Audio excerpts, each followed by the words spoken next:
Hello, Kirsten. How are you? Hi, Annie. How are you?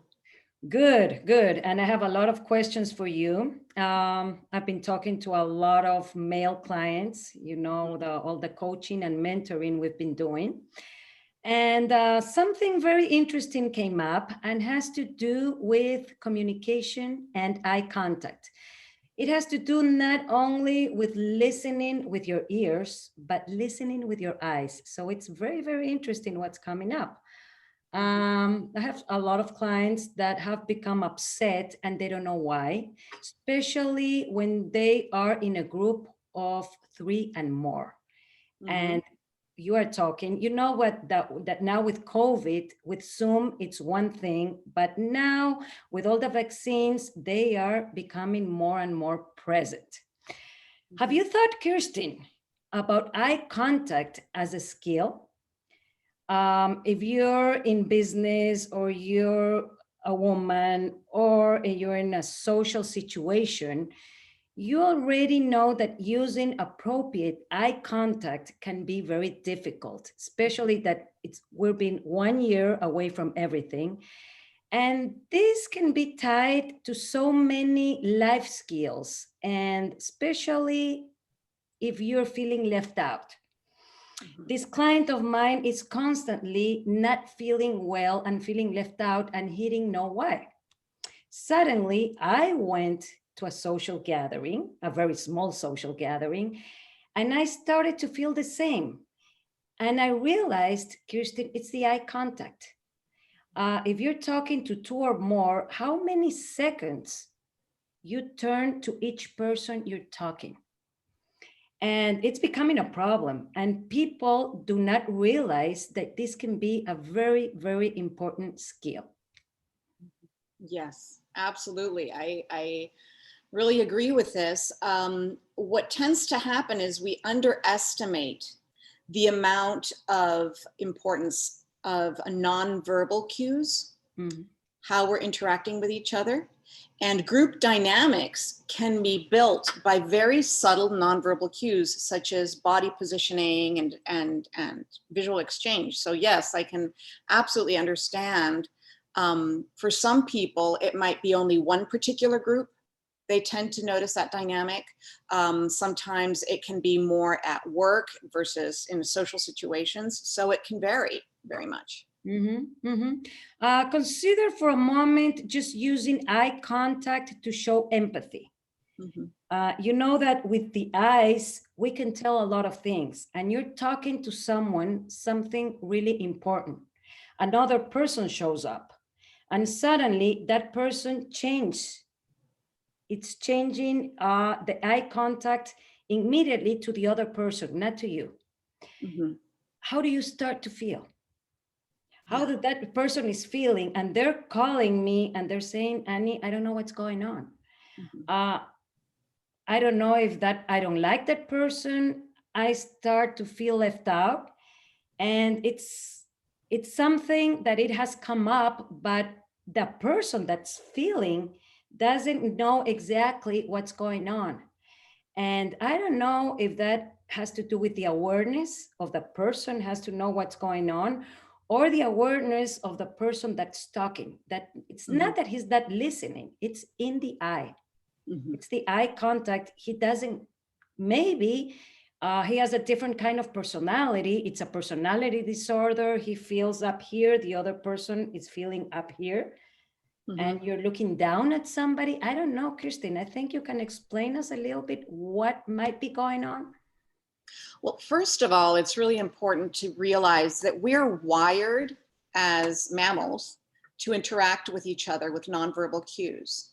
Now, there is some what we call neurodiversity, right? Neurodiversity is some people are wired in certain ways, others in more interpersonally oriented, some more factually oriented. But overall, it's really important to develop this skill because we'll be more adaptive, we'll be more flexible to meet the needs of the group. We'll be better communicators. We will also find that we learn how to engage more effectively with others. in situations that we have initially felt a bit disjointed. So first of all, I think it's very important to highlight that we are wired differently. We're born with different temperaments. Some people are more interpersonally attuned to nonverbal cues, others are less so.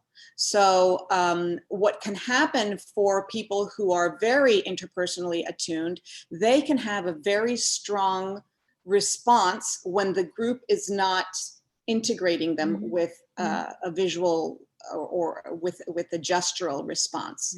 So some people will say, why do I care so much that I don't fit in? It's actually partially how you're wired, right? You're oriented towards that, but also it has to do with belief systems that get set up where we begin to assume our value is less if we are not being visually engaged as well as verbally engaged, right? So it's a combination of both. Yeah. Also, when we're communicators, often when we're the ones communicating in a group dynamic, we may be less aware of how we are interacting because we're so focused on our content that we're less aware of how our communication is impacting the group. And so here again, self-awareness is really important. So when you're in a group, you want to begin to make sure that the eye contact is flowing to all the members in the group. Also be aware of the positioning of your body. You might be slightly skewed away from someone, and this will impact their sense of connection with the group. Right? Has to do with the shoulder also. Yes. I've seen Yes. sometimes we're in a group and it's like he gave me the shoulder. Suddenly, if you're very interested in someone, you're open and you have the eye contact in everything. And you're squared towards them. Yeah. Yes. And yes. suddenly it's like you get the shoulder. It's a slight turn. It's very subtle. Yes. And sometimes you don't know what's going on. I don't like that person, but I don't know why. It's like they gave you the shoulder, or he's not watching you, he's not having eye contact with you, or maybe he's having this other person that I feel that maybe, well, that person is more interesting to him or her than me. He gave me the shoulder.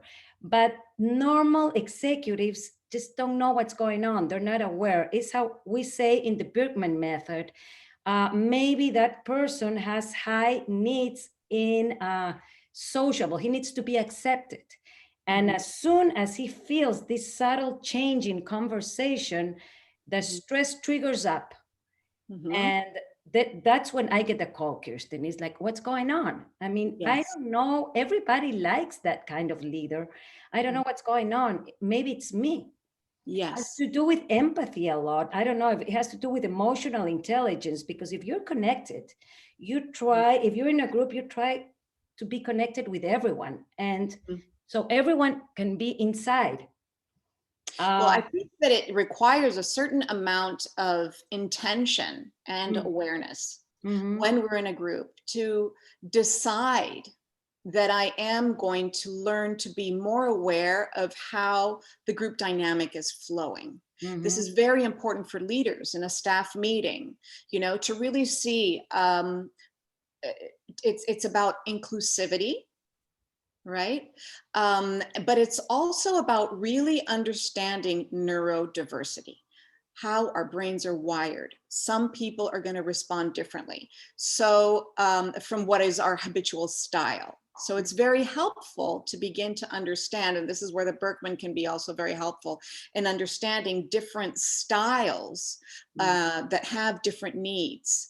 And let me give you an example. There might be a group that is primarily wired more towards factual information and a more upfront, very direct communication. If you have someone who has the skill of interpersonal subtle attunement, but is not as forceful in their communication, or might have the information is not so factually oriented and is more oriented towards how interpersonal dynamics can help solve a problem with a company's problem, let's say. Yeah. If that person is in an environment where there are people that are in general different from their style, they might begin to isolate. The same might happen on the opposite end. An environment that is highly interpersonally attuned, let's say usually school environments, an elementary school environment, you'll have highly interpersonally attuned people, and you might have some people that are more linked towards, I want to talk about facts and procedures. These people might find themselves retreating because they can't find the way to access the group code, what's in the flow. That's the code. Okay, so, That's the yeah. code. And you learned that as a teenager, because this happens since we were teenagers. Suddenly, like, the popular girl comes in and she has the eye contact with the other popular girl. So it starts since we were very young kids, and it continues. I mean, we're 50 something, and you say, wow, why am I feeling the same as when I was 15, 14 years old? And it's, I don't know. I mean, it's for some reason, women, that we can be more sensitive to that kind of information. We are feeling this, as you say, Kirsten, it's the Hawaii waves, not the Miami waves. So it has to do a lot with empathy, and has to do a lot also with your emotional intelligence. Because if you have this kind of emotional intelligence, you want everybody to be part of, you want to integrate everybody in the group. So you have to be really pay attention when you talk, not only talk, but pay attention to the faces. 2 seconds here, 2 seconds here, 1 second here. Sometimes there are certain people that talk 70% of the time only to one person. Just think how the rest of the persons inside the group are feeling. Yeah. And we're not aware of that. So I think this is very important to leaders. I don't know if you've seen these cases. Yeah, I definitely think that we need to cultivate. Often we might have the best intention, but we are not aware. So part of it is awareness training. When you're in a group dynamic, notice how the dynamic is flowing. Notice who are being highlighted, and perhaps ask strategic questions to people who you seem to be engaged but are somehow not being able to access the group or take hold of the arena. So one, as a leader, is to share eye contact. The other is to strategically ask questions to pull in people who are becoming more withdrawn. And the other thing that is important, if you're on the receiving end of feeling left out, it can be helpful to do several things. One of them is to find someone in the group that you feel comfortable with and say, I notice I'm having difficulty connecting, and have a check to make sure what your perception is, get a reality check, but also understand that it might be a stylistic difference. I also would like to point out that there are certain environments that are dysfunctional, and it could be a systemic problem where you are actually not the problem. It can be due to prejudice, racial issues. It can be to gender issues. You know, we know in a lot of corporate environments tend to be more masculine, skewed towards more male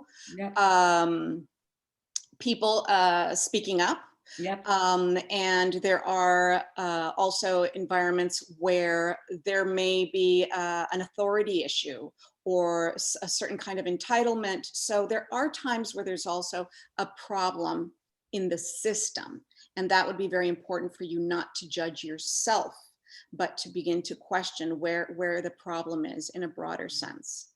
So. Yeah, definitely, definitely. I think sometimes our eyes and body language speak more than words. And it's so subtle that it's happening. And our clients don't know what is going on. It's just, you don't like that person. Is it me? Is it their problem? But I just don't feel part of the group.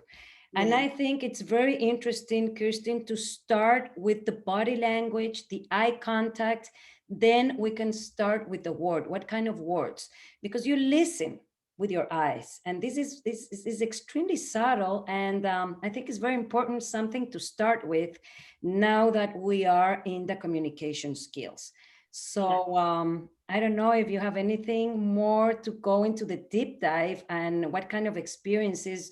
We've had this since we were teenagers, and it's coming up again, and we think we are 50 something, we are Mhm. more mature, we're not going to feel the same way as we did when we were 14, 13, and it happens all over again. The thing is that now we don't know what's going on, and it's something really subtle in a conversation that I think it's very interesting to teach everybody to be aware, especially if you're the one that's talking.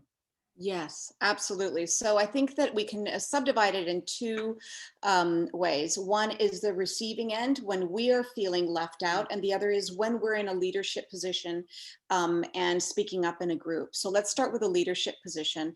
Remember to be aware of the flow of the conversation. This is very important. Be sure to engage not only with your eyes, but also your body movement, and to ask questions which can prompt people who are being who are withdrawing for whatever reason. So that would be the first thing.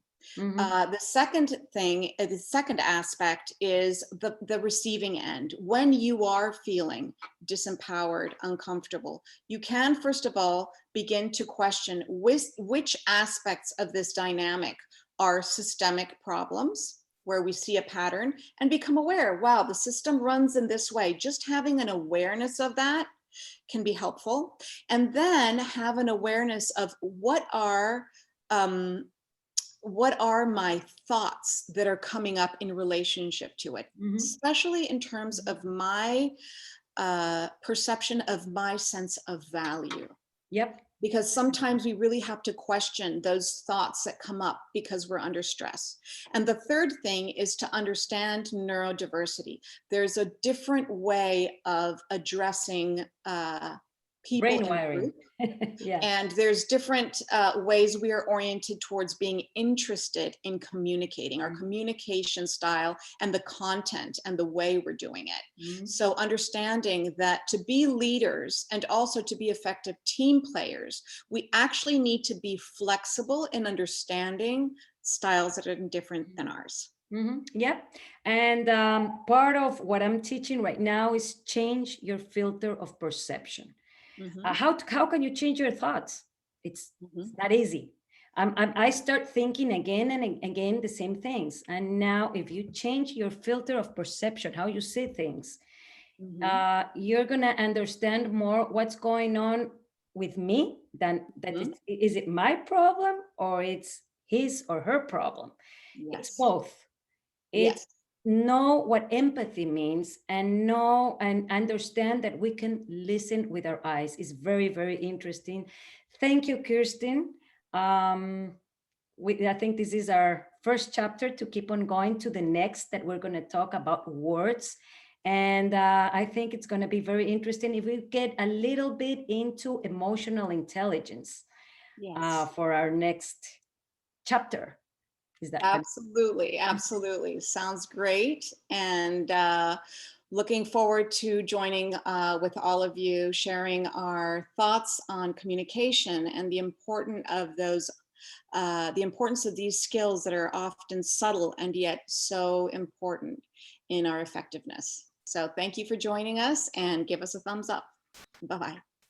Thank you, Kirsten. Have a nice week. Bye.